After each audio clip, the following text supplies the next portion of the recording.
그리스도께서 고통당하고 죽으신 이유, 나를 하나님과 화목하게 하기 위해서, 곧 우리가 원수 되었을 때 그 아들의 죽으심으로 말미암아 하나님으로 더불어 화목하게 되었은즉 화목된 자로서는 더욱 그의 살으심을 인하여 구원을 얻을 것이니라. 죄인과 하나님 사이에 꼭 있어야 할 화목은 양방향으로 전개됩니다.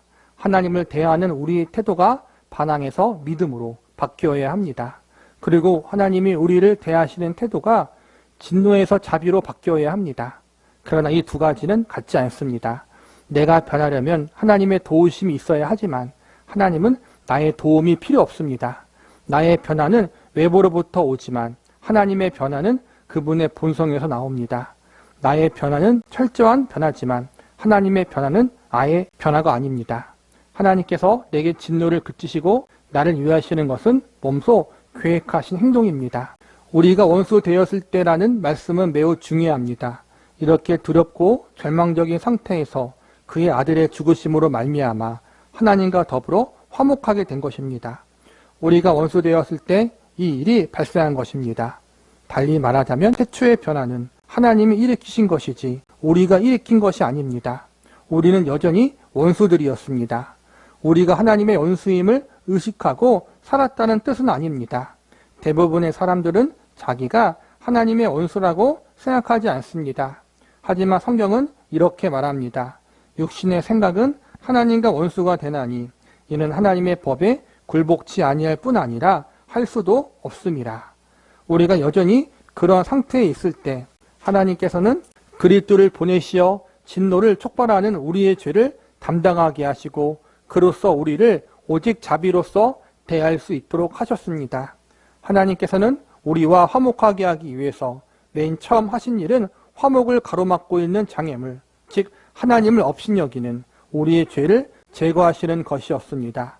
이는 하나님께서 그리스도 안에 계시사 세상을 자기와 화목하게 하시며 저희의 죄를 저희에게 돌리지 아니하시고, 우리는 죄인이기 때문에 하나님과 원수된 상태에 있는 거예요. 죄라는 게 궁극적으로 하나님과 나 사이에 화목하는 걸 깨는 거거든요.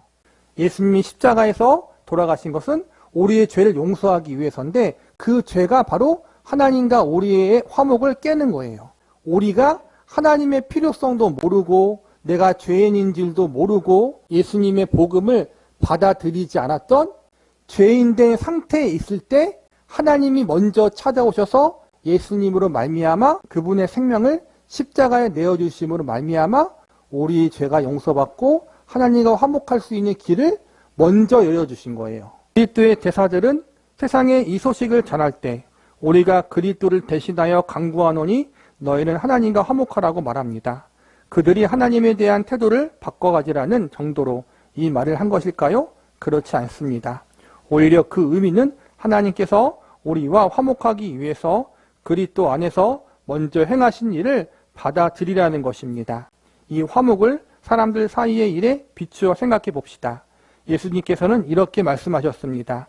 그러므로 예물을 제단에 드리다가 거기서 내 형제에게 원망 드릴 만한 일이 있는 줄 생각나거든 예물을 제단 앞에 두고 먼저 가서 형제와 화목하고 그 후에 와서 예물을 드리라.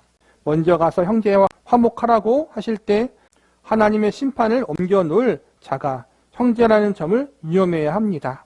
그 형제는 마치 하나님께서 우리에게 진노하시듯이 우리에게 원망을 품고 있습니다. 따라서 형제와 화목하라고 하는 말씀은 형제의 원망을 풀어줄 만한 일을 하라는 뜻입니다. 그러나 우리는 그리스도의 복음을 들을 때 하나님께서 이미 그 일을 해놓으신 것을 발견하게 됩니다.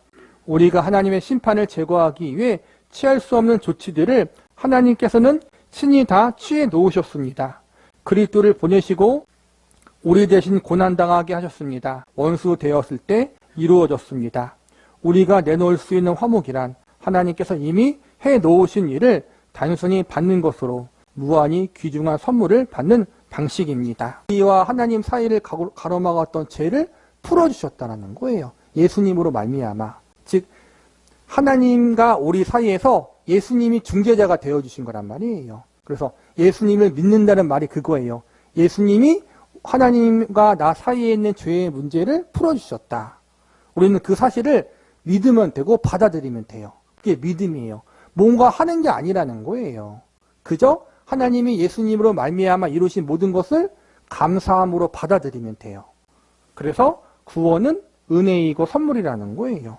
하나님이, 예수님이 우리의 죄를 용서하시고 우리가 하나님과 화목하게 된 자로 살아갈 수 있도록 모든 것을 예비해 놓으시고 이루셨다. 그 사실을 받아들이라. 이것이 복음이고 그것이 구원이라는 거예요.